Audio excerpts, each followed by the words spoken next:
So in the promo video, you guys saw that I had this Club Car Precedent frame completely busted all the way apart. And rather than film the whole thing getting put back together, I thought I could just talk through some of the challenges, because if you can get this all the way down, you can easily get it back together. So thought I'd go through a couple little tips here on getting the chassis back together. You guys can see in the background that I've got another one that we built last year. So that was my first Precedent. We'll talk about that one in a second.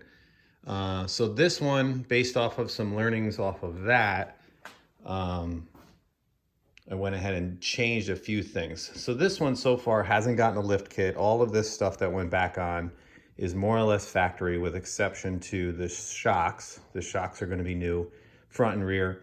And I also did put some HD springs in it. So I guess we'll start with that.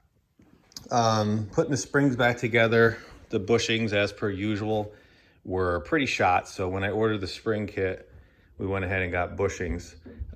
Put some automotive grease inside of there, squeezed them all together.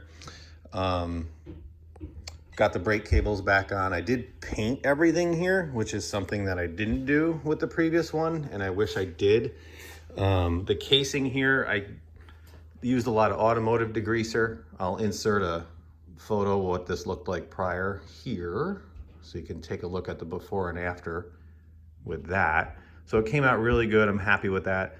That is duplicolor engine enamel, aluminum. So I painted a couple pieces with that. Use the engine enamel because it sticks, and I'll show you an example on the actual electric motor where it fisheyed all over the place. So the engine enamel stuff works really nice. But painted the shackles, I painted the holder, so that's why it's got some rags in there so I don't scratch it all up. We did do brakes on this side. They were pretty shot, so a little bit of before and after here on the bench. This shoe really, it wasn't wore all the way down, but you know, might as well if we're going to do this, right? So the other side has more life left in it than this side, but we'll get this side done. That's the right side. Going back to putting the shackles together, I just use a C-clamp. Some of them squeeze right together, some of them don't. Going through this front end. So if you have something, if you get this apart, I had to put a pry bar in here to pry the frame rails apart. Getting these back together, this is the hardest piece to get back going. If you have something that maybe you can open this up a little bit, a mallet, you know, a rubber mallet is going to be your friend when smashing all this together. Use the engine enamel on the casing for the steering rack. The bushings in the front end, the factory ones, were pretty good, so we just greased those and put those all back in. I engine enameled the back side of these because obviously these are going to be exposed. I'm going to get some larger wheels for it, something that I wish I did on the other one.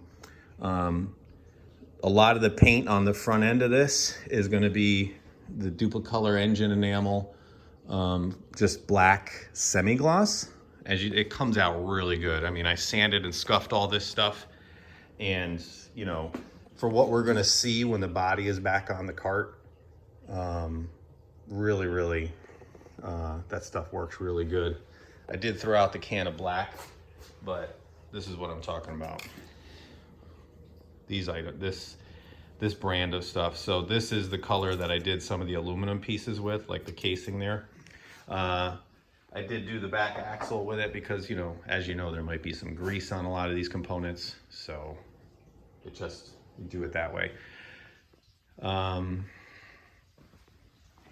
So getting the whole thing back together, I got these together close. I actually put it on a folding table. I got one of these into the frame on this side, put one more in on that side, so at least it holds the frame rails together. This support beam or whatever this is just is loose inside of here. That just got taken out when I took it apart and sanded back down. I'm gonna wait to put the upper body on before I stuff this other brake cable back in. And then once you get this front end back together some,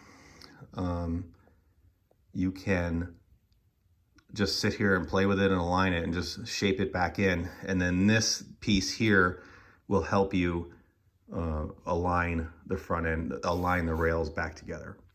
So start with this, then I move to the cradle, if you will, for the suspension pieces. And then I moved to the back end, started with this mount for the shocks, or for the spring rather, got these guys in, rolled the axle housing assembly in, put this back up in here. Now, when you're doing these springs, you'll notice that the center bolt is not actually center. So the long side goes toward the front of the cart if you're gonna do these. That's pretty important. There wasn't any instructions with the springs. The other problem that I had actually with this setup going back factory was the bolt that's on the bottom of this was too wide. So I actually had to hog out the mount here underneath. And then the same thing here, under here, the bolt on the top side that's poking this way, oops, was too long. So it was actually, the shaft was actually hitting it in there. So I had to get out the old death wheel and grind that off to make sure that this was sitting flush with the spring. So I don't think you come across that when you're putting these as part of a lift kit, because there's, you know, a couple of different mounts that come with it. So I didn't experience that when I built this one, because when I put it all back together, I was putting the lift on it. So you have you know, the lift is going to be one or the other, spins you around somehow. I'll show you on the other one. So that kind of wraps up the assembly here. So if you're going to do these types of projects, really recommend that you label all of your bags. So here's a lot of the parts in the back of my truck. That's the wiring harness. But I wouldn't be able to do this back again if it wasn't for, you know, labeling bags. And like, so this one I have it's just rear bumper and upright. So I'll probably show you guys that here in a couple of minutes, because I'm going to go out back and get some of the other pieces for the rear end of it. And the top side, we'll talk a little bit about restoring the plastics. But yeah, label, the more bags you have and the more specific you can be, the easier it is to throw this thing back together. Like I even had one that was just front shocks. So then put it back together. You know, sandwich bags are pretty cheap. So I'll show you guys some plastic restoration stuff that I did. So this is the original dash. Well, you know, it goes like this, faces you this way. And I mean, this is the condition of most of the plastics that we see in these golf carts. And a lot of folks just rifle some tire dressing over them. I'll kind of show you what I do to restore the plastics on a little bit more of a permanent basis.